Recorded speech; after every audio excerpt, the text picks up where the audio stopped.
Olá pessoal, meu nome é Bruno Saad, este é um canal voltado para a gestão pública, no qual eu trago convidados que atuam na área pública e também especialistas nesse tema que é tão relevante para toda a sociedade. E a gente está começando o ano com algo assim extraordinário para mim e tenho certeza que para vocês, é uma parceria acadêmica que a gente inaugura hoje de forma periódica com a UERJ, com a Faculdade de Administração e Finanças, mais especificamente com o nosso mestrado profissional em Controladoria e Gestão Pública, no qual eu saúdo o nosso coordenador, professor Francisco, que já vinha há um tempo falando: Bruno, vamos fazer essa parceria, vamos trazer os nossos professores. Então, hoje a gente inicia essa parceria, que essa parceria seja produtiva, é um empenho muito grande que a gente faz para levar para você o melhor conteúdo possível sobre a gestão pública. E para inaugurar essa parceria, eu trouxe duas referências. Na verdade, aqui a gente só traz gente fera, top, e tem que ser referência mesmo, senão não participa.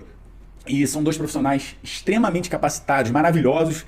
Uma foi minha orientadora no mestrado, então devo muito, e o outro participou da minha banca e também me ajudou enquanto professor, enquanto pesquisador, que realmente foi um desafio. E venho aqui hoje com essa camisa em homenagem a ele, né? E daqui a pouco ele vai se apresentar. E uma camisa que eu tive quando viajei, passei lá naquele parquezinho danado para comprar em homenagem a esse grande profissional, grande mestre lá da UERJ. Então vou passar aqui como de praxe, primeiro para as damas, para que ela se apresente, fale um pouco do seu currículo, porque realmente senão ficaria aqui muito tempo para falar só do currículo deles. Então é isso, vamos seguindo.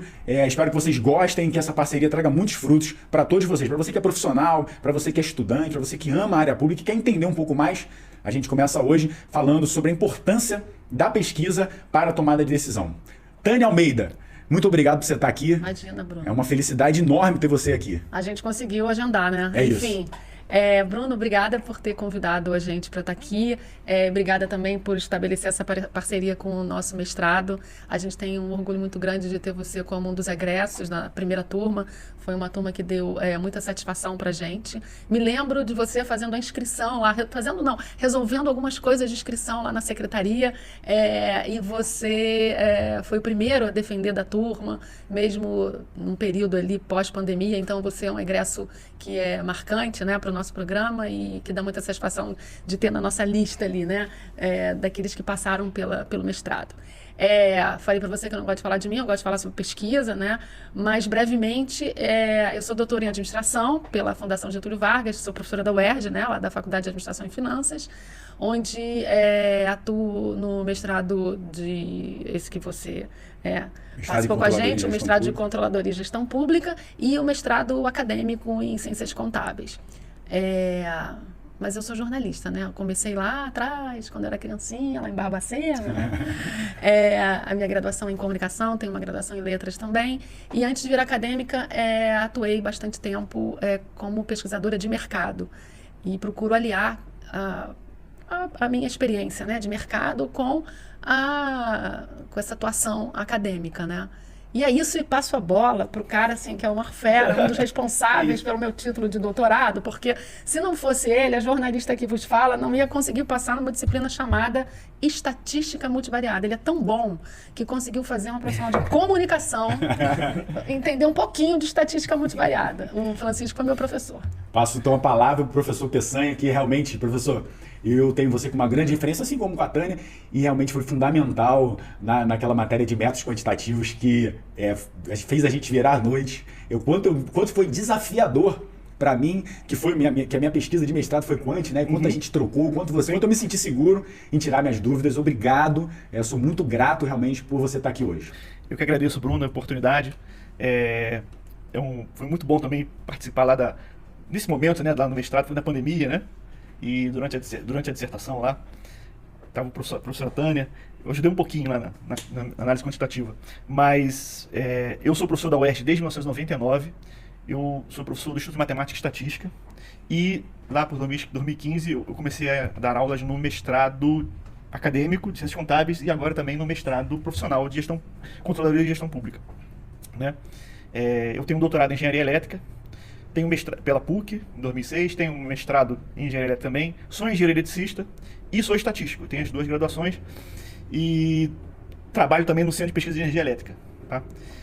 E nesse trabalho, assim, poxa, a engenharia eletricista está fazendo o que lá na administração, né?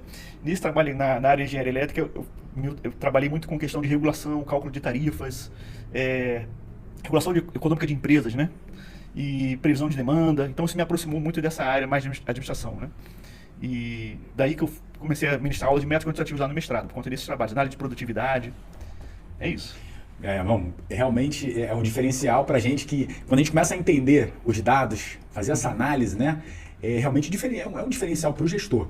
E aí vou pegar esse gancho aí, para a gente poder também clarear um pouquinho a mente dos nossos telespectadores, dos nossos alunos agora também, que eu tenho certeza que muitos alunos da UERJ vão nos assistir, do mestrado, que vocês falassem um pouquinho dos campos de pesquisa que vocês hoje atuam, qual é a principal área que vocês desenvolvem. E aí, Antônio, acho que pode começar. Eu acho que você tem aqui pessoas complementares, né? Complementares, é isso aí. Eu sou uma pesquisadora já que nasceu com o viés qualitativo, né? Com um olhar que tem dúvidas sobre as questões a partir da necessidade de compreensão dos porquês das coisas, né? E por isso acabei me especializando na área de pesquisa qualitativa, ao contrário do meu super companheiro aqui, Peçanha, que é um cara da estatística, é um cara quantitativo. E o que vocês já ouviram, né? Vocês alunos, né? Ouviram muito a gente falar, que são áreas diferentes, mas absolutamente complementares, né? Dependendo do problema que a gente tem, das dúvidas que a gente tem em relação a determinada questão, a um determinado objeto, a gente vai buscar um método ou outro. O importante é a gente entender as coisas melhor, né? A gente entender por que as coisas acontecem daquele jeito, ou o que pode, que sinais aquele fenômeno pode estar dando pra gente, enfim. Estou começando a dar aula, então está na hora de passar a bola pro Peçanha. Olha, as áreas assim, que me interessam na parte quantitativa, né? Tudo que envolve assim, estatística, ciência de dados, né? Mas sendo mais específico, lá na UERJ eu tenho focado muito na questão de análise de eficiência, né? Com modelos de análise envoltória de dados e fronteira estocástica. Esses modelos servem para não só medir a eficiência de organizações, como definir metas, para que essas organizações alcancem a tal fronteira de eficiência, né? Também tenho interesse em previsão de demanda. Orientei uma dissertação lá, alcançou bastante sucesso, né? Previsão de demanda por alimentos numa organização pública, militar, né? Também gosto da área de otimização, uma área importante, né? Você minimizar custos, né? E, enfim, tudo que envolve, como eu falei, tudo que envolve ciência de dados. E claro, para chegar nesses resultados todos é importante, né? É fundamental, você viu isso, né? Não só ter um conhecimento assim, teórico das metodologias, mas saber implementá-las no software, né? No R ou no Python, no Excel mesmo. Meu Deus, aquele R ali foi realmente não só saber estatística, mas programar. Tem que saber o mínimo de precisar para poder implementar, para tirar do papel, né? Senão realmente você não consegue. Os dados são muitos, né? São muito extensos, então realmente precisa de um apoio computacional. Então essas coisas todas me interessam, esse pacote, né? De estatística, computação. E interessante o seguinte. O seu olhar, né, a matéria que foi ministrada, todo o conhecimento que foi produzido me fez entender a importância de um profissional de estatística. E eu tive a felicidade, inclusive saúdo a minha querida Aline, que eu chamo de a minha estatística, eu tenho esse prazer, que trabalha comigo na minha equipe, inclusive eu coloquei ela dentro da minha sala para ninguém querer pegá-la, entendeu? E a gente produziu esse olhar do dado, desse dado, avaliar as bases de dados. A gente não avaliava, a gente tinha um volume de dados, a gente não entendia qual era o volume, o que esse dado significava. Então, produzimos, analisando os dados, nós consolidamos as bases de dados, isso começou a gerar informação, a gente começou a analisar essa informação para produzir um conhecimento, a gente depois passou por uma etapa de relatórios, começamos a produzir relatórios informativos mensais para que a gente pudesse tomar uma decisão melhor, mais assertiva, mais eficiente, gerenciando os riscos. E aí eu vou te fazer uma pergunta que eu já ouvi é raro, mas acontece muito, né? Aquela coisa do é raro, mas acontece muito. O que o profissional de estatística faz? Porque eu já ouvi a querida Aline, inclusive, já ouviu, mas o que o profissional de estatística faz? Então, assim, na qualidade de gestor, é essencial que o profissional entenda o que um profissional de estatística faz. Bom, ele faz mágica, né? Ele transforma uma massa de dados, né? Uma massa de dados, assim, vamos dizer assim, amorfa, né? Que eles estão lá embaralhados, e ele consegue, o papel dele é extrair a informação dali. Tá? Nem sempre é fácil. Tá? Então, ele vai usar os métodos estatísticos, né? E claro, como eu falei, esses métodos estatísticos estão sempre alinhados com métodos computacionais, para pegar essa massa de dados e extrair a informação necessária para a tomada de decisões. Aí, esse processo pode ter um olhar, assim, inicialmente prescrito, vamos dizer assim, um diagnóstico, né, da situação, mais ou menos que você comentou. Você olhou as bases de dados e você viu o que tinha lá. Né? Ou seja, o status atual dele é hoje. É de uma análise descritiva. No primeiro momento. Depois ele sofistica mais o negócio e passa para uma análise preditiva. O que poderá acontecer, né? E no último estágio ele vai chegar numa análise prescritiva. O que eu preciso fazer para alcançar tal resultado? né? Como é que eu otimizo um processo? Então, o profissional de estatística, ele consegue trabalhar nessas 3 linhas aí. Cada análise vai demandar um conjunto de métodos próprios, né? Desde a análise descritiva até a análise prescritiva. Me permita um comentário, eu acho que ouvindo o Peçanha falar, e a gente começando a falar sobre pesquisa para tomada de decisão, parece que isso tudo é burocrático, é pesado. Não é. É uma coisa, não é isso. Não Isso é vivo, né? Quando a gente começa a indagar e a entender que ferramentas eu tenho, que caminhos eu tenho para levantar informação que pode me ajudar a entender esse cenário para tomar decisão, isso é muito vivo. Não é uma coisa estática. Não é bobo, não é chato, não é... estático. Ao contrário, isso é, pelo menos pra gente, Sim, né, sim, que faz sim, isso, né? É muito bom você ver que aquele processo todo, a partir da nossa compreensão das ferramentas que a gente pode usar, pode trazer ouro pra gente, né? Sim, sim. E o gestor que está lá na frente, liderando a equipe, tomando decisões, ele precisa dessa informação e precisa entender primeiro a importância de ter um profissional. Ele precisa saber a informação e ter uma... Tudo bem, não é que ele vai fazer, mas ele precisa ter uma boa noção de como aquela informação está sendo gerada. É importante. É importante que ele tenha essa noção, até para atender as limitações, né? Isso. E qualifica a tomada de decisão dele. Sim.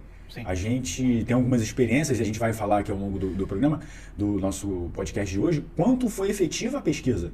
E às vezes as pessoas têm um certo receio de como é que, vou fazer uma pesquisa e não entende, primeiro, o que é uma pesquisa e nem em que momento a gente deve realizar uma pesquisa. E aí eu passo a bola para a nossa querida Tânia. Tânia, quando você acha que é o momento ideal? Eu falo assim, eu acho que aqui nesse ponto seria importante a gente fazer uma pesquisa. Eu acho que vai trazer um resultado, vai trazer uma informação, vai me revelar coisas que eu não estou conseguindo entender ainda. Claro que em várias situações, mas prioritariamente quando eu tenho uma decisão estratégica para tomar, né?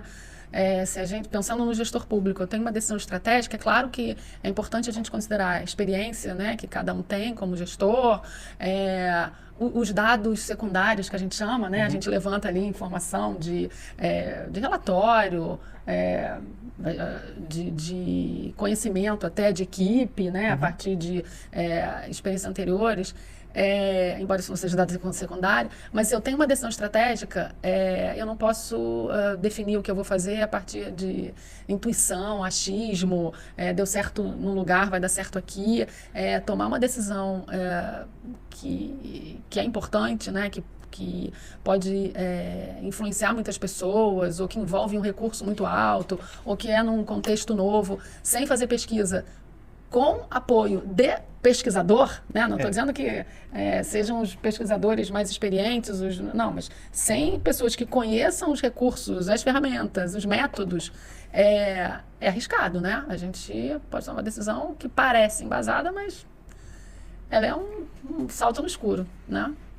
Como experiência, e aí nesse trabalho que hoje eu desenvolvo lá à frente, dentro da Secretaria de Integridade, logo que eu cheguei, a gente desenvolveu uma política de gestão de riscos para a prefeitura inteira. Então são 150 mil servidores, uma série de secretarias, e a gente estava desenvolvendo uma política, eu tenho uma profissional muito capacitada desenvolvendo, e eu falei, tá bom, mas essa política é para quem?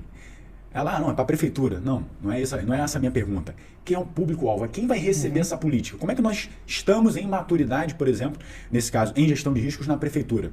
Porque de repente eu crio uma matriz alfa, e essa matriz foi muito além do que o nível de maturidade que hoje a gente tinha na prefeitura. E aí, rapidamente, ela entendeu, a gente começou a construir uma pesquisa que me pudesse trazer um diagnóstico do cenário atual, que pelo menos fosse, como muito bem o professor Peçanha me falou, pelo menos ter aquela análise do momento, um retrato. Como é que os órgãos estão hoje em termos de gestão de riscos?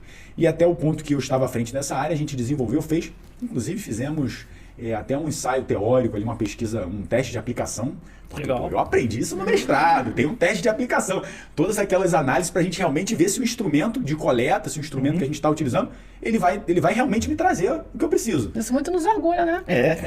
Colocando em prática aquelas inúmeras aulas na hora da pandemia, com o professor Peçanha e com a professora Tânia. Eu falei, não, calma aí, vamos fazer um teste de aplicação. Não, vamos fazer, vamos definir. E aí, na hora de definir aquele público-alvo, esse público-alvo, essa amostra dela não está nesse universo. Às vezes é difícil. Até para o gestor entender, porque às vezes ele tem um conhecimento muito amplo e ele precisa você precisa convencê-lo, ó, essa pesquisa aqui realmente é importante por causa disso. Então a gente já iniciou para entender, né? E aí eu queria que a gente pudesse até, de repente, trazer um pouco mais de conhecimento dessas fases, de como é que a gente prepara uma pesquisa, o que é o ideal, obviamente dentro do ideal, mas dentro de um cenário, né, da gestão para o gestor. O que eu posso começar ali? Para quem está nos ouvindo e falar assim, poxa, eu estou com um desafio aqui de implementar uma determinada política, de criar um produto, de desenvolver uma política pública, qual o caminho que ele deve, pelo menos ali, iniciar, para que ele tenha algum respaldo técnico, obviamente, nessa pesquisa? Eu acho que o primeiro ponto é compreender que a pesquisa não é uma coisa rapidinha. Não é uma coisa rapidinha. Não é aquele formuláriozinho. Não é um Google Forms que eu vou mandar para os meus amigos e eu vou ter a resposta. Não é rapidinha e não é necessariamente alguma coisa com custo zero, né? Dependendo da situação que a gente tem, do que a gente precisa investigar, eu preciso de investimento para fazer a pesquisa. Porque já vi muitas situações em que o demandante da pesquisa acha que faz uma coisa aí rapidinho. Faz uma planilha. Faz um Excel ali, rapidinho. Olha daí. Não é isso. E pesquisa, novamente, feita por quem sabe fazer pesquisa. Porque também já vi os métodos mais caixa preta ali possível, que a gente não sabe como é que aquilo foi feito, enfim.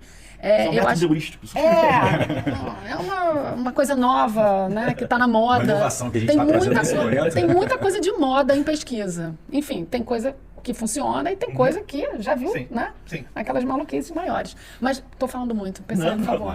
Não, eu acho que para pesquisa, assim, a primeira coisa, isso é a experiência que eu tenho assim, da orientação de alunos, né? E também um pouco lá das pesquisas que eu tenho lá no CPEL. A primeira coisa é formular o problema corretamente. Isso é um grande desafio. Esse é fundamental. Se você não formulou o problema corretamente, tudo que vier depois não vai fechar, vai demandar um trabalho enorme e você vai ser penoso, né? Então a primeira coisa que eu falo até para os meus alunos, você quer fazer uma pesquisa de mestrado? Beleza, mas formule o problema e formule bem o problema. Seja bem claro, defina bem os objetivos, defina as variáveis. Essa questão da amostra é secundária, tá? Tem um livro que eu estava lendo recentemente, que é o cara que fez o Waze, Uri Levine. O título é Apaixone-se pelo problema, não pela solução. Isso é importante. Que você se apaixonar pela solução, isso acontece muito na área da estatística, né? A gente pensa muito no modelo. Acha que o modelo vai resolver tudo. Não, o modelo não vai resolver tudo. Você tem que pensar no problema. O modelo é que vai ser desenhado para resolver o problema, não o contrário. Né? Às vezes chegam os alunos, eu quero usar um modelo assim, assado. Não, você tem que resolver o problema primeiro. Tem que formular o problema e aí a gente vai buscar o modelo. Bruno lembra, né, de quantas aulas a gente teve para eles entenderem que para tudo qual é o objetivo. Realmente, qual é o problema? Isso é básico, é fundamental. E a outra coisa que eu vejo, assim, que surge muito no mundo da inovação, eu participei de uns hackathons na pandemia, né? E lá tinha muito essa coisa da inovação, que era o seguinte, que está nesse livro, né? É que não demore muito para... Lá na inovação é produto, né? Não demore muito para mostrar o seu produto. Você comece, seja rápido, né? Ou seja, é uma sequência de fracasso. Fracasse rapidamente para você poder ver o problema e rapidamente você buscar a solução, né? Ou seja, a pesquisa não é rapidinho, mas também não pode o cara largar o pesquisador lá e achar, daqui a 3 meses fala com esse cara. Não, você tem que estar ali acompanhando, né? Entendendo o desenrolar, né? Isso, tem que estar com um olhar bem em cima ali para ver o que está acontecendo, quais são as dificuldades. Às vezes tem problemas, né? Quais as dificuldades, começar já a ver os primeiros dados, se está tudo certinho, né? Ou seja, não adianta largar a pessoa e achar que dá 3 meses para ele coletar os dados. Não vai funcionar. Você tem que estar realmente interessado, né? A pessoa que contratou a pesquisa tem que estar interessada, né? É isso. Só complementando o que o Peçanha falou, quando a gente fala em definir o problema, definir o objetivo da pesquisa, pode parecer simples, né? Eu quero desenvolver uma política pública de, sei lá, de educação. Mas exatamente o quê? Começa sempre assim, né? Uma educação básica. Tá. Mas como assim? O que exatamente precisa ser investigado? Porque se a gente parte do problema que não é exatamente aquilo que a gente quer investigar, é alguma coisa parecida, e a gente fala, poxa, não era exatamente isso que eu queria ver lá no meio do caminho, quando está já se desenvolvendo o estudo, eu vou descobrir que eu não vou ter a informação que eu preciso. E aí eu posso ter frustração em relação à pesquisa. Mesmo, eu já vi. A pessoa não consegue os dados, simplesmente, né? Você formulou um problema, quando você vai lá se não tem dado para isso, esse dado é muito difícil de obter, né? Isso é importante a pessoa dimensionar. Também não adianta, isso é muito comum na graduação. O aluno vem pedir para um projeto, ele vem com uma ideia muito avançada que, meu amigo, não dá para fazer. Não é o propósito do projeto de graduação você fazer isso, entendeu? Deixa isso para um outro momento, né? E o estudo não vai responder todas as suas dúvidas em relação a, por exemplo, aquela política pública de educação que você vai desenvolver. Exatamente o que essa pesquisa vai te oferecer. Não é um... Até porque a política pública depende de vários atores, né? Exatamente. Não é uma pessoa que qual é vai... o teu foco, né? Não quer dizer, ela vai trazer uma informação tão rica, né, tão importante, e justamente por isso, porque ela parte de um problema bem definido, com a definição de quem é o meu público foco. Tem uma política pública, tá? Qual é o foco da minha investigação? Eu vou falar com o potencial beneficiado, eu vou falar com os profissionais que vão atuar, eu vou falar com os outros stakeholders, usando aí qualquer outro stakeholder da gestão pública. Eu posso até falar com mais de um público, mas antes eu preciso definir. A partida precisa ser muito definida, né? O nosso plano de voo ele precisa ser muito claro, porque levantou voo... Depois, para mudar de rota, dá uma dor de cabeça. Eu vou chegar no lugar errado, né? Enquanto o gestor, né, eu posso dizer o seguinte: a definição do problema ela vai impactar a atuação, os resultados, de forma sequencial. Porque, ao passo que eu defino um problema mal definido e vou pesquisar algo, eu vou ter um retorno de algo que eu não sei o que isso aí. que eu vou começar a definir objetivos, iniciativas, às vezes iniciativas estratégicas, custosas, para um resultado que não vai ser efetivo para aquilo que eu efetivamente preciso. No desenvolvimento de uma política pública, de um serviço, na prestação de um serviço público. Então, essa definição do problema, ela é essencial à pesquisa e à atuação do gestor. Porque se ele não sabe o problema, você não vai entender a solução. E no meio do caminho, tem esses objetivos. E aí a gente penou aqueles objetivos específicos, objetivos gerais de uma pesquisa, que vai trazer o resultado final, que vai precisar ser analisado. E outro ponto que eu sempre falo, e aí pegando um ponto ali na fala do Peçanha, que é iniciar. O gestor, muitas vezes, ele demora muito a iniciar um produto, um projeto, uma pesquisa, seja o que for, e ele fica ali no que a gente fala dentro do ciclo PDCA, na fase só do planejamento. É o que eu chamo de planejamento infinito. Ele não sai dali. Ele não sai. Ele fica preso 6, 8, 1 ano na fase de planejamento, e ele não consegue passar para execução, para poder corrigir, avaliar e replanejar de novo. Então você fica 1 ano pesquisando, 1 ano desenvolvendo. Então começa. E aí é aquela coisa do erro. Sim. De repente o primeiro não vai ficar bom, não vai ser o ideal. Mas você vai aprender. Mas você tem um produto, você tem alguma coisa sendo desenvolvida. E vai aprender com os erros. E o aprendizado com o desenvolvimento, seja da pesquisa, seja de qualquer atividade. E eu bato muito nessa tecla, enquanto gestor, enquanto líder de equipe. E falo isso para as equipes de alta performance. Início, meio e fim. Você não pode começar um desenvolvimento de um trabalho e ficar só no planejamento ali. Aí daqui a pouco entra o outro, aí já vem com uma outra cara e você redefine o planejamento para atender aquela pessoa que hoje lidera você. Aí passou uma situação, mudou 6, 4 meses, o cenário já é outro. Aí você tem que replanejar. E aí o negócio não sai. É o que eu chamo de planejamento infinito. Não façam isso. Desenvolvam um trabalho. E um outro ponto que eu queria trazer para a gente debater aqui, que é o público-alvo, que às vezes eu sinto uma dificuldade e entendo que é um desafio. Você definir realmente qual público que eu vou trazer para essa pesquisa, para me trazer um resultado que eu estou esperando. O que vocês podem dizer para a gente de experiência com isso? Do público-alvo. Na definição, nem que seja uma pesquisa acadêmica, mas uma coisa assim, que eu realmente, na hora de definir a própria pesquisa do mestrado, a gente ficou debatendo se a gente faria com todos, como é que a gente definiria, quem dentro da estrutura iria responder. Posso nessa? Pode. Posso começar? Pode. Claro, você vai complementar. A gente é tão importante quando a gente define o problema e a gente definir o público-alvo, porque o público-alvo, ele, entre outras coisas, ele vai influenciar na nossa caixa. Quando a gente abrir a nossa caixa de ferramenta para ver o que a gente tem para responder aquele problema, eu tenho que pensar no público-alvo, né? Dependendo do público, eu vou lançar mão de um recurso ou de uma ferramenta ou de outra ferramenta de pesquisa, né? Uma coisa é a gente falar, por exemplo, estou falando ali na política pública de educação, uma coisa é a gente falar com os professores das escolas do estado ou do município. A outra coisa é a gente falar com os gestores, né? Talvez com as mães, com as famílias das crianças. Então, o problema está ligado ao público-alvo, né? Eu posso ter o mesmo problema com vários públicos, então eu também vou pensar, será que para todos esses públicos eu posso lançar mão do mesmo método de pesquisa, ou da mesma técnica de pesquisa, né? Essa questão do público-alvo me remete à questão da inovação de novo, né? O pessoal da inovação, eles inovam para resolver as dores de alguém, que é o público-alvo, né? Então, a pesquisa que vai ser feita, ela vai resolver um problema. Esse problema interessa a quem? quem vai ser beneficiado, quem vai ter a sua condição melhorada, né? Então, ter em mente isso, né? Eu estou mais acostumado, assim, as minhas pesquisas são mais, assim, o público-alvo são organizações, são empresas, tá? É já um número bem mais reduzido, né? Mas eu também já tive a oportunidade de fazer umas pesquisas, assim, essa foi bem interessante, né? Era fazer um aplicativo para organizar eventos, né? Eventos em que você reunia várias pessoas, elas ocupavam as mesas assim, né? E tinha que colocar várias turmas em mesas diferentes e ficava rodando, né? A cada rodada trocava as pessoas de mesa e elas tinham que encontrar pessoas diferentes a cada rodada, não podiam se repetir, né? E eu fiquei pensando, caramba, como que vai ser isso? Qual o público-alvo? São as pessoas que vão participar do evento, né? E aí, para fazer a prova do conceito, esse negócio ia funcionar, foi a Vera. Foi lá na hora. E aí você vê, assim, foi até uma experiência interessante, porque você vê as pessoas, você vê de cara, assim, as pessoas que vão participar do evento ali, né? Enfim, acabou que esse aplicativo, ele veio a pandemia e acabou, não rolou, né? Deixa eu dar um exemplo sobre essa questão de público-alvo. Por exemplo, vamos pensar que a gente tem uma eleição presidencial, tá? E que eu quero saber a intenção de voto do eleitor, né? Considerando todas as classes, faixas etárias, enfim, e nacional.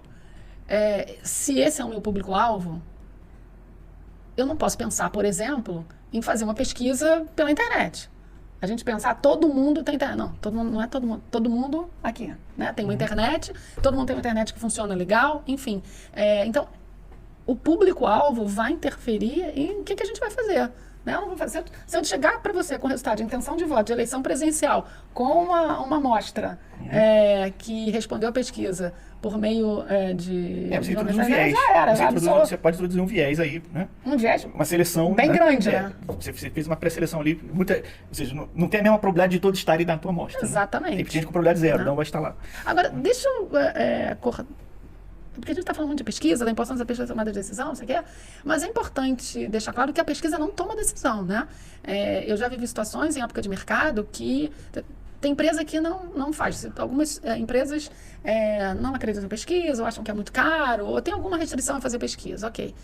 Tem outras que fazem, e tem outras que fazem para tudo, né? Vai virar esquina, faz pesquisa. Vai acender a luz, faz pesquisa.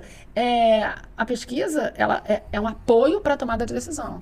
A pesquisa não toma decisão. A pesquisa não vai falar, olha, nessa circunstância, o melhor a ser feito é isso. Não é isso. Ela vai entregar a informação para gerar, né, subsídios ali para o tomador de decisão. Né? Uma pesquisa que caia na sua mão, que diga o melhor caminho a seguir é a esquerda.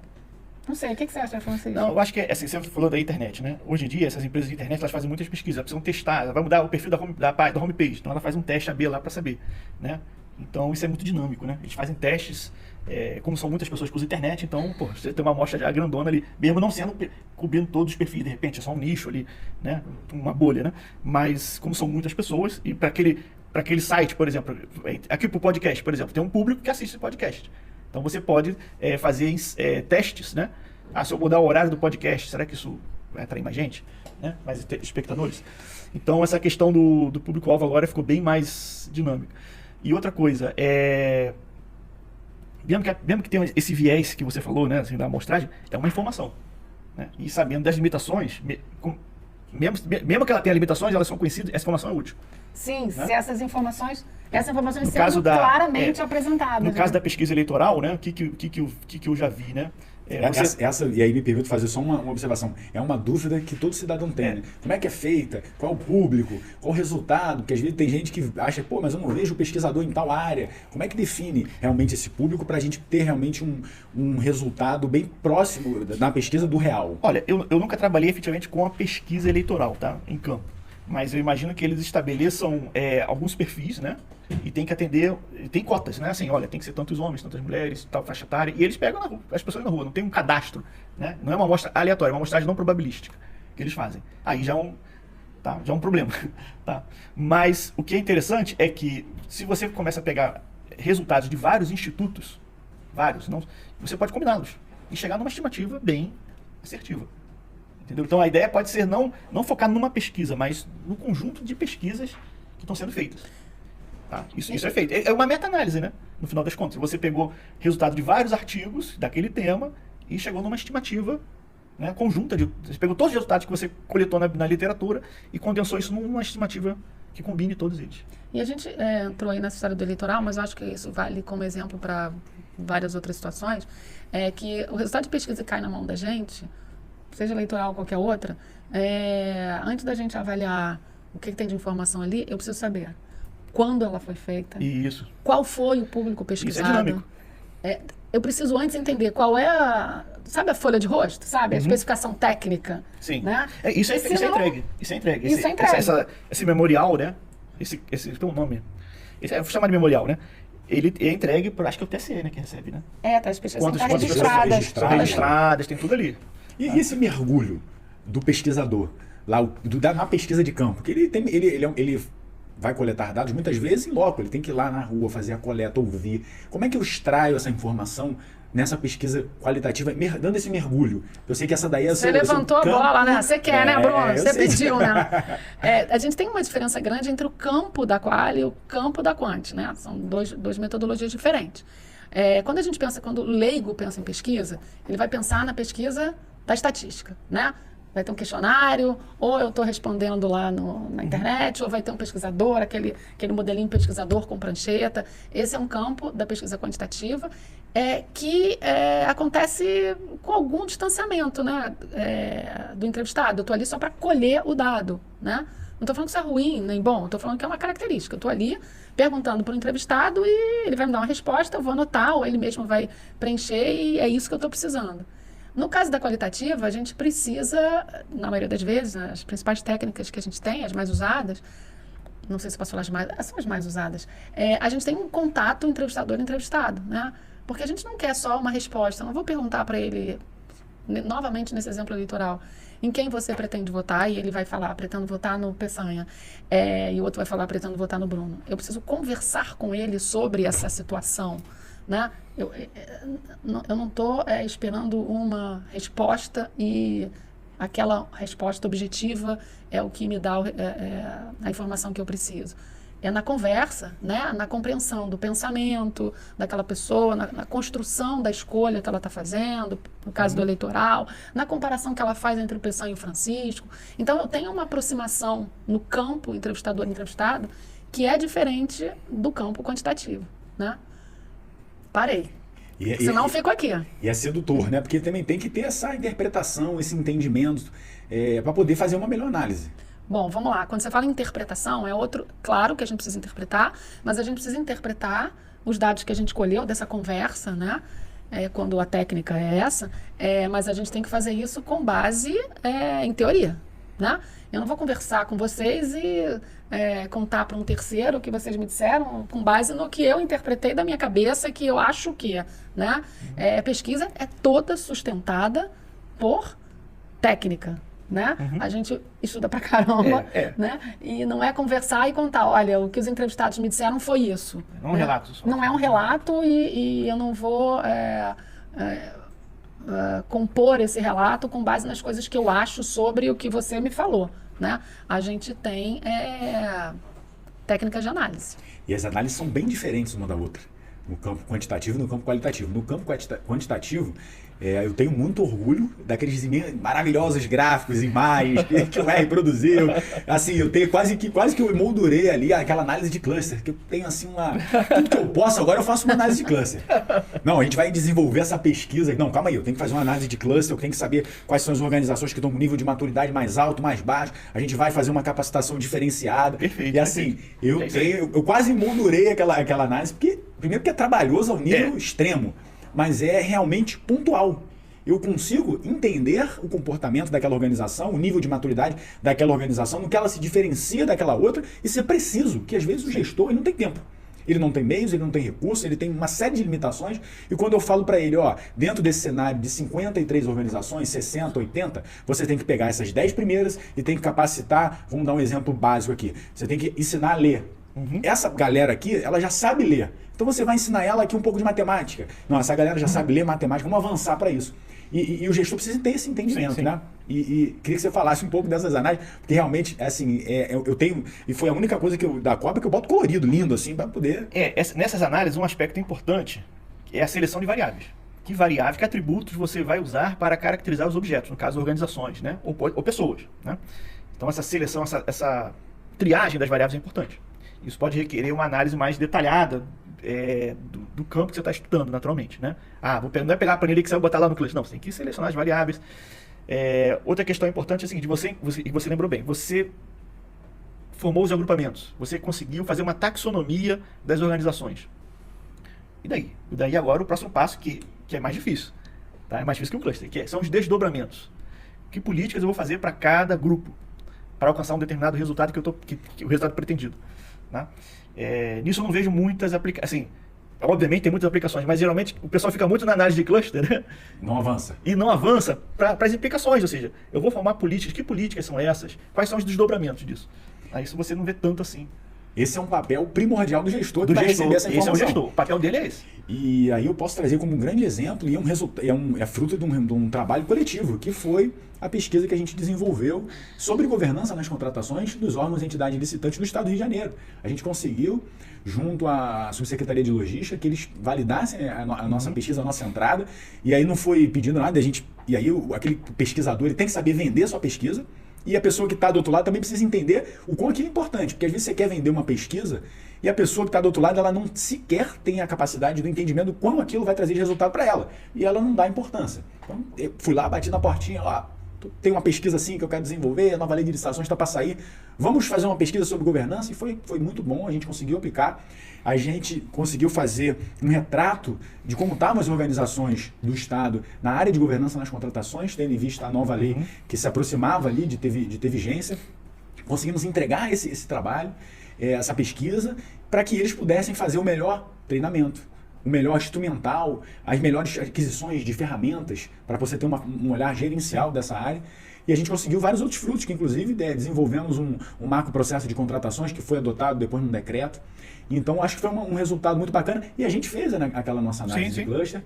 E o gestor recebeu, naquele momento, um diagnóstico, como é que estavam as minhas organizações nesse momento, sobre esse tema. É só um detalhe, nessa análise que você falou, ela é importante, claro, mas tem que lembrar o seguinte, antes de chegar nela, tem a questão da construção da escala. Isso. Que você passou um questionário, com escala de Likert, lembra? Likert, que a gente reduziu de 5 para 3. Tem que ver a questão da confiabilidade. Tem Confiabilidade. que série de questões para ver se ele está realmente medindo aquilo que você está querendo. Tá? Eu diria que aí lembra até muito um pouco do aspecto qualitativo da pesquisa, porque você tem que... O cara escreve ele faz um questionário com afirmações, né? Será que esse texto está claro? Será que esse texto está realmente traduzindo o que eu estou querendo que a pessoa, né? Se eu vou extrair o que eu realmente quero saber. Então nessa parte é fundamental, tá? Não, foi sensacional fazer aquelas análises de correspondência múltipla, variável. Essas correspondências elas vão ajudar a saber se o questionário está razoável, se as respostas estão coerentes, né? Se o cara não respondeu aquilo de qualquer forma, aleatória, né? O alfa de Cronbach, Isso. teste de confiabilidade, de conteúdo, de validade. Isso, então tudo isso é importante antes de chegar lá antes de realmente fazer o cluster. E o próprio teste de aplicação também. Isso. Que aí quando vamos fazer uma pesquisa, não, calma aí, vamos fazer um teste de aplicação primeiro, vamos ver a validade, vamos avaliar se esse instrumento aqui realmente ele vai entregar o que a gente precisa. E dentro daquela ideia, não pode demorar. Ou seja, não pode demorar. Você tem que entregar o instrumento e testar logo. Testar. Entendeu? Faz um teste piloto. Eu vou tentar fazer o melhor questionário perfeito. Não, se você for tentar buscar o ótimo, você não vai alcançar. Não vai. O ótimo é inimigo do bom, né? Então você tem que lembrar o seguinte, tem um tempo para fazer, né? E não adianta querer demorar muito fazendo questionário. Claro, tem as validações necessárias, você não vai entregar qualquer coisa, tá? Mas essa etapa é crucial para o que vem depois, tanto para o cluster, como você falou, quanto para os desdobramentos, obviamente. Né? E quando a coisa vai, né, de qualquer forma, porque eu já vi gente falar, não, vamos aplicar uma pesquisa, eu apliquei, quando eu vou olhar, na verdade não é uma pesquisa, a pessoa às vezes confunde questionário e uma pesquisa. Pesquisa, ela tem metodologia, ela tem uma série de análises antes mesmo de você aplicar o seu questionário. Você pegou um questionário que você idealizou aí na sua cabeça e simplesmente jogou para alguém responder e você tem respostas a perguntas. E aí eu começo a ler aquilo e começo a ver as aulas da Tânia, as aulas do Francisco, do professor Peçanha, não é... E aí, às vezes... E aí um passo que eu quero dar no nosso debate. A informação, por vezes, pode vir equivocada, uma informação que não tem nada a ver, né, um resultado, com o que você está buscando. E o resultado disso pro gestor é muito ruim, porque você às vezes perde o rumo do que você está querendo desenvolver. Não vai ter uma política boa, não vai, e às vezes essa política vai impactar tanto na organização, no envio de evidências, no desenvolvimento de ações, de planos de ação, que não vai corresponder com a realidade que você espera. Sim, sim. Antes de falar sobre isso, rapidamente, o Peçanha começou a falar sobre o seu trabalho. O seu trabalho é um ótimo exemplo da definição de um problema, da definição de um objetivo que impacta na metodologia, porque a gente começou o trabalho com um problema, a gente viu que o problema não era aquele, muda o método, ele era qual e virou quant, era isso. Bom, E foi um intensivo de quant, assim, na veia. Nossa Senhora. Peçanha, pelo amor de Deus, me salva aqui. Toma, lê. Aí vem aquela bateria assim, não, é tranquilo. Lê só isso. Aquela bateria assim, mais dezenas de artigos e livros. Tá bom. Aí eram noites viradas. Correndo atrás. Mas voltando àquela questão que você colocou sobre os questionários, você usou o exemplo do questionário, e eu gosto de falar sempre para os meus alunos de graduação, logo nas primeiras aulas, né, de pesquisa, que todo mundo acha que fazer pesquisa é a coisa mais tranquila do planeta, né? O leigo acha assim, se eu tenho uma turma de graduação e na primeira aula, assim, primeiros minutos de aula, falar, olha, vamos começar na prática? Vamos fazer um questionário? Ninguém vai se revoltar.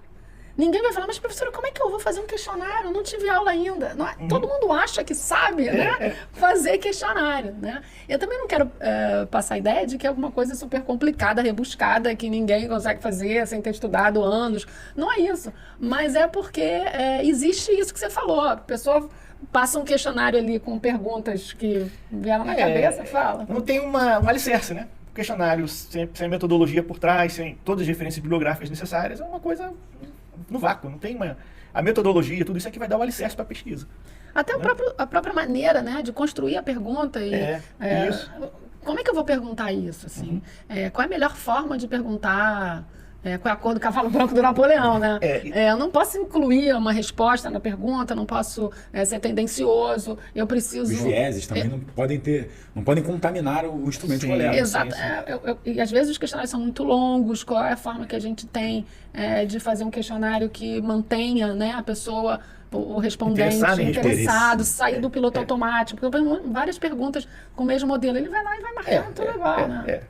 Aquela pesquisa de satisfação, você vai ler tudo. Sim. Vai tudo. Por quê? Porque eu não estou nem prestando atenção. O ideal é que a pessoa que vai fazer a pesquisa visite. O ideal é esse, né? Eu sei que hoje em dia é mais complicado, né? Mas tem internet, eu quero ver. Mas o ideal seria esse, que a pessoa fosse conversar, como o Antônio falou. Conversar, né? Olho no olho ali pro cara. Senão a pessoa responde. Se ela não estiver interessada, ela responde de qualquer jeito. E a gente toma aquilo como verdade. Aí você tem lá, né? 100% dos funcionários são satisfeitos com os seus gestores. Claro. Porque nas circunstâncias até que a pessoa foi aplicada, né? Eu aplico o questionário com a pessoa isso ali... Isso tem muito não só pesquisa, como avaliação de mérito, né? Que o cara se autoavalia ou avalia o superior, o cara vai botar tudo bem, porque ele não quer... Se indispor, não quer criar um embaraço ali pra ele. Ele vai...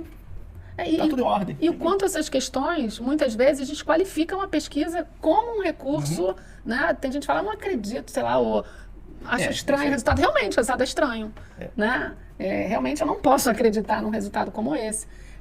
Mas essas pesquisas feitas sem algum embasamento científico, elas geram essa sensação de frustração ou de falta de credibilidade, né?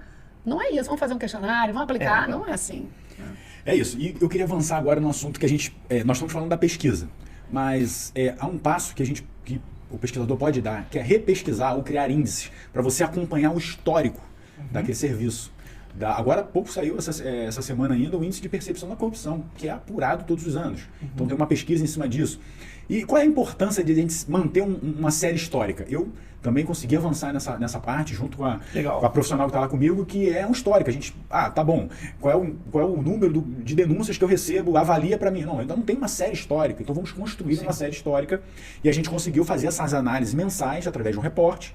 Então a gente já tem um reporte mensal, e aí a gente vai começar a ter uma série, para daqui a 1 ano, 2, eu já sei que, por exemplo, sei lá, na época de dezembro e janeiro, as pessoas estão de férias. Então, o meu índice diminui o número de denúncias, por exemplo, na área do campo da educação, porque as escolas estão fechadas. Então, a gente começa a ter uma série histórica, repesquisando, criando índice. Queria que a gente abordasse também para o gestor, para aquele estudante, entendesse a importância disso. Essa questão dos índices é importante, sim, é fundamental, na verdade. Ela remete àquela questão dos KPIs, né? Daqueles índices KPIs, né? isso. KPIs, isso. KPIs. Vamos falar KPIs. Ela remete a essa questão, né? Tem um livro daquele cara do Balance Scorecard, né? Que ele, se você não pode medir, você não... Eu esqueci, Você não consegue, se você não mede, você não consegue avaliar. Isso, isso. É uma coisa dessa linha, esqueci a frase, mas é uma frase do Norton, do cara do Balance Scorecard. É uma frase importante. Então, a primeira é que ela permite o monitoramento, né? Você construir a série temporal. Segundo, ela, com a medida que você vai tiver uma série mais, sei lá, 3 anos, você vai fazer série mensal, né? Uma série de 3 anos, você começa a avaliar tendências, você começa a avaliar a sazonalidade que você comentou, né? Tem meses que tem mais denúncias do que outros. E você também consegue avaliar o impacto de políticas, né?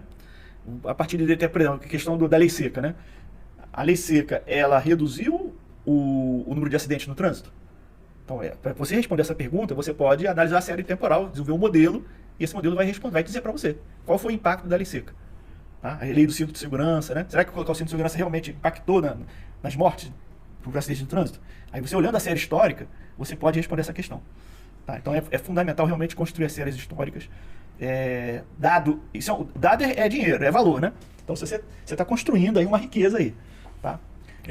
Eu pesquisei aqui nesse primeiro momento rapidinho a frase para a gente poder entregar para o nosso telespectador. Que a gente não consegue gerenciar aquilo que a gente não mede. Isso, e a gente não consegue definir. Se a gente não mede, a gente não define. Se a gente não define, a gente não entende. Ou seja, não há sucesso e não há o que se gerenciar. Exatamente. Então esses indicadores são importantes. William, do Deming, é isso aí. Isso. É do Deming, mas o cara do Balance Scorecard também fala. Ele tem uma frase um pouco mais resumida. Mas realmente o Deming era estatístico. Não se mede aquilo que não se controla. Mas, então é importante, esse é um trabalho fundamental. Tá? Eu trabalho mais com séries de demanda, previsão de demanda. Para prever demanda, eu preciso ter uma série de demanda de energia elétrica, no caso, né? As minhas previsões que eu faço, não na UERJ, mas no CEPEL, né? Eu faço previsões de longo prazo, sei lá, 10 anos à frente, que aí precisa de cenários de crescimento da economia, mas também faço previsões das próximas horas. Como é que vai ser a demanda de energia elétrica para as próximas horas, que é bem regular, né? Tá? Então, eu diria que é fundamental ter esses indicadores. E aí uma percepção, o que vocês entendem? O olhar não só do cidadão, mas também são servidores da UERJ, trabalham lá. A administração pública, ela precisa avançar nas pesquisas? A gente precisa desenvolver mais pesquisa no campo da administração pública? Qual é a percepção de vocês? Agora é uma provocação. Eu acho que sim, né? Pesquisa é sempre bom. Temos vários problemas, né? A situação ainda não está perfeita, né? E esses problemas vão persistir durante um tempo, né? Nas mais várias áreas, né? Então, acho que a administração pública precisa, sim, investir em pesquisa daquele olhar, né? Focar no problema, não na solução. A solução vai ser decorrente de um problema bem formulado, de uma pesquisa bem feita, a solução vai aparecer. Eu concordo com você, Peçanha, e numa visão otimista, eu acho que um exemplo, né, de que as coisas já começam a avançar, não sei em que ritmo, são os egressos que a gente está colocando aí, sim. Porque o nosso programa, ele tem como alunos profissionais da área pública, né? São todos profissionais que atuam na gestão do Estado, né? Também não quero dizer que só quem faz um mestrado ou qualquer coisa desse tipo é capaz de reconhecer a importância da pesquisa em algumas circunstâncias, em muitas circunstâncias. Mas a gente procura dar essa contribuição, né? Um dos objetivos do programa, não sei se é um objetivo escrito em algum papel, né, mas a gente sabe disso, qualificar, né, as pessoas que atuam na gestão pública, que de alguma forma podem contribuir para esse pensamento mais... Essa massa crítica. Mais estratégico, exatamente. Né? Eu sou realmente um grande fã da área da pesquisa. Eu sempre que posso, quanto gestor público, eu faço. Pra vocês terem uma ideia, um exemplo prático que eu posso trazer para vocês aqui. Dentro de uma auditoria que nós estávamos fazendo, de uma área de readaptados, na secretaria que eu trabalhava antes, eles queriam entender como é que estava esse cenário dos readaptados. Então foi iniciada uma auditoria. Durante a auditoria eu fiz uma pesquisa, não com toda a metodologia, porque eu ainda acho que eu estava no início ainda do mestrado, eu nem tinha entrado no mestrado ainda, mas eu falei, poxa, primeiro eu tenho que entender o cenário. Quem são os readaptados? Quais são as doenças? Como é que é o processo de readaptação, quais são as etapas, para onde ele vai, o que ele vai fazer. Então a gente mapeou, tive a oportunidade de mapear esse processo, entender e pesquisar. Consegui passar a pesquisa para todos os readaptados, entender quais eram as principais doenças que levavam ele a ser readaptado. E aí, com esse olhar, que muita gente na época, não, deve ser psiquiatria, logo aquele olhar, né? Não, deve ser psiquiatria, porque o pessoal fica muito preocupado. Não, e não era problema cardiológico. E a gente entendeu, poxa, nós aplicamos uma pesquisa, entendemos o cenário, quais são as principais doenças que afastam aquele servidor, e disso a gente pode tomar ações. Que eu até sugeri lá na proposta, nas recomendações da auditoria, criação de um serviço especializado de atenção ao readaptado. Porque a hora que você atende e é específico, João, você está com um problema cardiológico, ligar para o servidor, você está precisando de alguma coisa, eu vi que seu problema é esse. Criação de um serviço, né, de atendimento ao readaptado. Ele vai se sentir acolhido, poxa, a minha instituição está preocupada comigo, me ligou para saber, pô, eu fiz uma cirurgia, eu estou me readaptado por um problema mecânico, me machuquei, perdi uma locomoção, algo nesse sentido, eu presto ele um serviço, então eu tento criar um serviço compatível com aquele problema que ele tem. Então veja, você consegue criar desdobramentos e ações dentro do campo da gestão pública para aproveitar aquele servidor. Então acho que foi assim também uma experiência bem interessante, porque a gente entendeu o cenário, pô, a gente achava que era um caminho, quando foi ver era outro. Mapeou todas as doenças, sugerimos a criação desse serviço, e é importante, enquanto órgão, você dar o acolhimento ao seu servidor. Então, foi uma experiência muito interessante também que a gente passou lá. 2 comentários em relação ao que você falou. Claro. Primeiro, é o prazer da descoberta. Exatamente. Né? Se a gente faz uma pesquisa, a gente não vai partir da ideia de que eu já sei mais ou menos o que eu vou encontrar lá na frente. Não. Às vezes a pesquisa confirma algumas hipóteses, né? Confirma o que a gente tem como uma ideia inicial, mas a gente precisa estar aberto à descoberta. E não sei se eu estou sendo muito naíve, né? Mas é um prazer a gente, como pesquisador, nossa, são cardiológicos. É isso aí. Né? Por favor. Joga uma luz, né? A pesquisa joga uma luz onde tem trevas, tem preconceitos, a pesquisa vai lá, vai esclarecer a situação. Exatamente. Ela vai confirmar ou não aquela hipótese. Quando você fala na pesquisa na gestão pública, eu preciso fazer uma correlação com o mercado, né? Com as empresas, com a área privada, né? A minha origem está na pesquisa de mercado. E na pesquisa de mercado, isso, nossa, não existe essa discussão, né? Em qual seria a importância da pesquisa para as empresas. As empresas reconhecem porque elas precisam alcançar resultados muito tangíveis e dentro do prazo, a meta é essa. Eles já entenderam. Long time. Eu não vou lançar um produto antes, quer dizer, não todos, né? Nem em todas as circunstâncias, mas eu vou lançar um produto que é importante, estratégico, sem antes estudar, não vou lançar uma campanha, não vou mudar uma marca, enfim, não vou entrar no mercado sem antes ver o que tem ali. Bem importante essa compreensão vir se consolidando também no campo da gestão pública. E na gestão pública a gente tem um desafio muito grande, que é convencer quem está, às vezes, na posição acima de liderança. Porque há muitos cargos que a pessoa tem um conhecimento assim extraordinário naquela matéria em que é atividade fim, mas na área da gestão, gerir pessoas, processos, entender de pesquisa, entender de transparência, ele não tem porque não foi exigido, inclusive, no cargo dele. Então esse convencimento ainda é incipiente, a gente tem que lutar muito para conseguir chegar a esse ponto daquela pessoa comprar a sua ideia e você desenvolver. Então esse é um desafio que o mercado já entendeu o resultado disso, porque tem o dinheiro, né? Um impacto ali financeiro para ele. E o mercado ele tem os interesses dele bem definidos, não é um interesse público, assim, né? O interesse dele, ele vai fazer a pesquisa para atender os seus objetivos. A gestão pública é um objetivo muito mais amplo, né?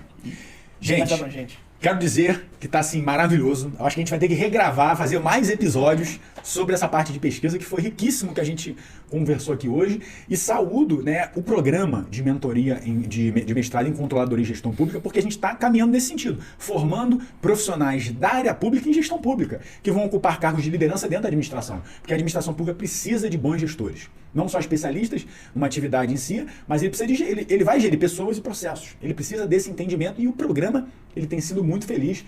E aí são vários amigos e parceiros que a gente tem em várias áreas do Estado hoje, levando esse conhecimento da pesquisa, da contabilidade, da área da controladoria, da área da governança pública, de uma série de fatos. Então, saúdo mais uma vez essa parceria acadêmica, extremamente importante, é um cuidado muito, é uma parceria, a gente está tentando sempre entregar o melhor. E para encerrar, eu queria que cada um falasse um pouquinho nesse encerramento final, falasse o que vocês quiserem relacionado à pesquisa ou a essa parceria, o que vocês quiserem, dar um recado final para que a gente possa, em breve, marcar um outro episódio para a gente continuar esse assunto que está muito bom. Eu agradeço muito o convite, que a gente, né, não conseguia marcar, enfim, mas tudo se resolve. Foi um prazer a gente conversar sobre isso.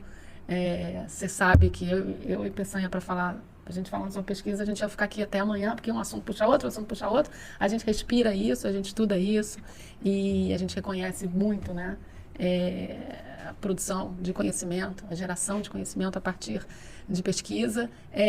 O programa tem o objetivo, como eu falei um pouco antes, de qualificar os gestores, né?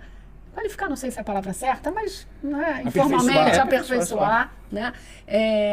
Muito obrigada pelo convite, que essa parceria aí se estenda, que daqui a pouco você tenha até egressos aqui conversando essa ideia, porque os egressos também tem muita gente boa. Conhecimento, tem muita gente envolvida nesse projeto que agora começa a andar mais firme com a segunda turma, né? Eu acho que essa parceria é muito produtiva. Bom, Bruno, obrigado. Eu gostaria de dizer que você aprende muito com os egressos, tá? A gente faz pesquisa. Melhor do que falar sobre pesquisa é fazer pesquisa. É isso aí. Entendeu? E aí os egressos nos ensinam muito, eles trazem os problemas, os alunos trazem os problemas, né, práticos, né? E a gente tenta acompanhar essa onda, né? E tentar chegar num porto seguro com eles, da pesquisa evoluir nesse assunto. Então eu espero que quem estiver vem aqui para o UERJ, né? Para os nossos programas, tá? São 2 programas, o mestrado profissional e o mestrado acadêmico. Isso. Tá? Cada um escolhe a sua vibe, né? Onde se encaixa. Ok? Nós estaremos lá e vamos continuar essa parceria. Obrigado.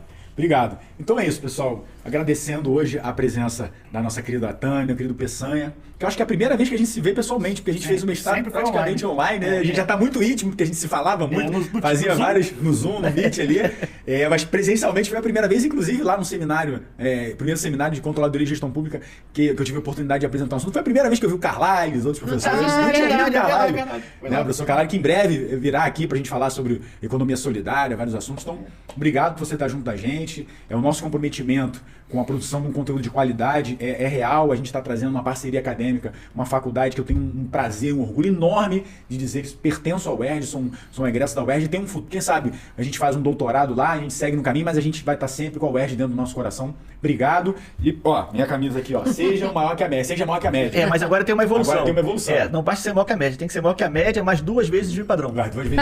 Aumentou o desafio.